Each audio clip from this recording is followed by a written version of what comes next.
ಮೊದಲ ಬಾರಿಗೆ ಸಂಸದ 2019ರ ಲೋಕಸಭಾ ಚುನಾವಣೆಯಲ್ಲಿ ಅದೃಷ್ಟದಿಂದ ಟಿಕೆಟ್ ಗಿಟ್ಟಿಸಿಕೊಂಡು ಗೆದ್ದಂತಹ ಸಂಸದ ತೇಜಸ್ವಿ ಸೂರ್ಯ ಅವರಿಗೆ ಈ ಬಾರಿ ಟಿಕೆಟ್ ನೀಡ್ತಾ ಇಲ್ವಾ?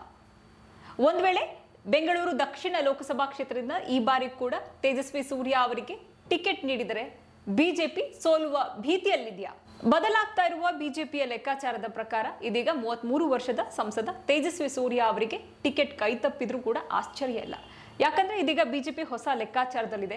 ಬೆಂಗಳೂರು ದಕ್ಷಿಣ ಲೋಕಸಭಾ ಕ್ಷೇತ್ರ ಸೇರಿದಂತೆ ಮತ್ತಿತರ ಕ್ಷೇತ್ರಗಳಿಗೆ ರಾಜ್ಯಾದ್ಯಂತ ಹೊಸ ಅಭ್ಯರ್ಥಿಯನ್ನ ನಿಲ್ಲಿಸಬೇಕು ಅಂತ ಲೆಕ್ಕಾಚಾರ ಹಾಕಿದೆ ಬಿಜೆಪಿ. ಹೀಗಾಗಿ ಬೆಂಗಳೂರು ದಕ್ಷಿಣ ಲೋಕಸಭಾ ಕ್ಷೇತ್ರದಲ್ಲಿ ಇದೀಗ ವಿದೇಶಾಂಗ ವ್ಯವಹಾರ ಸಚಿವ ಜೈಶಂಕರ್ ಅವರನ್ನ ಕಣಕ್ಕಿಳಿಸುವ ಪ್ಲಾನ್ನಲ್ಲಿದೆ ಬಿಜೆಪಿ. ಹೀಗಾಗಿ ಸಂಸದ ತೇಜಸ್ವಿ ಸೂರ್ಯ ಅವರಿಗೆ ಈ ಬಾರಿ ಟಿಕೆಟ್ ಕೈತಪ್ಪುವ ಎಲ್ಲ ಚಾನ್ಸಸ್ ಇದೆ.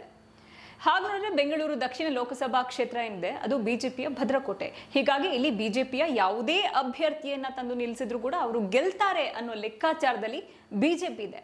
ಹೀಗಾಗಿ ಜೈಶಂಕರ್ ಅವರನ್ನ ಪ್ರಿಫರ್ ಮಾಡಿರುವಂಥದ್ದು.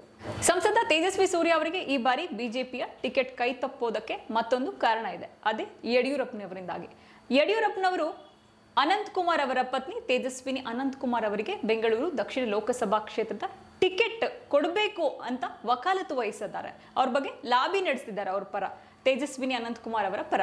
ಒಂದ್ ವೇಳೆ ತೇಜಸ್ವಿನಿ ಅನಂತ್ ಕುಮಾರ್ ಅವರಿಗೆ ಬಿಜೆಪಿ ಟಿಕೆಟ್ ನೀಡಿದ ಪಕ್ಷದಲ್ಲಿ ಆಬ್ವಿಯಸ್ಲಿ ಸಂಸದ ತೇಜಸ್ವಿ ಸೂರ್ಯ ಅವರಿಗೆ ಟಿಕೆಟ್ ಕೈ ತಪ್ಪ ಹೋಗುತ್ತೆ. ಇನ್ನು ಹಾಗೆ ನೋಡಿದ್ರೆ 2019ರ ಲೋಕಸಭಾ ಚುನಾವಣೆ ನಡೆದಿತ್ತಲ್ಲ, ಆ ಟೈಮ್ನಲ್ಲಿ ತೇಜಸ್ವಿನಿ ಅನಂತ್ ಕುಮಾರ್ ಅವರಿಗೆ ಟಿಕೆಟ್ ನೀಡಬೇಕಾಗಿತ್ತು ಬಿಜೆಪಿ.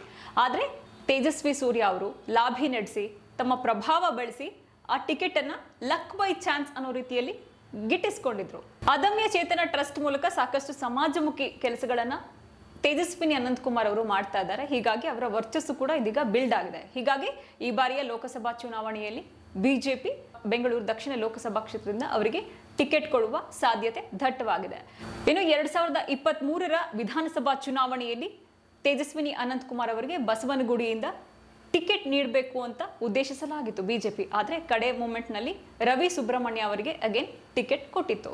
ಸೊ ಈ ಎಲ್ಲ ಅಂಶಗಳಿಂದಾಗಿ ಈ ಬಾರಿ ಯುವ ಸಂಸದ 33 ವರ್ಷದ ತೇಜಸ್ವಿ ಸೂರ್ಯ ಅವರಿಗೆ ಈ ಬಾರಿ ಲೋಕಸಭಾ ಚುನಾವಣೆಯ ಟಿಕೆಟ್ ಕೈ ತಪ್ಪಿದ್ರು ಕೂಡ ನೋ ಸರ್ಪ್ರೈಸ್.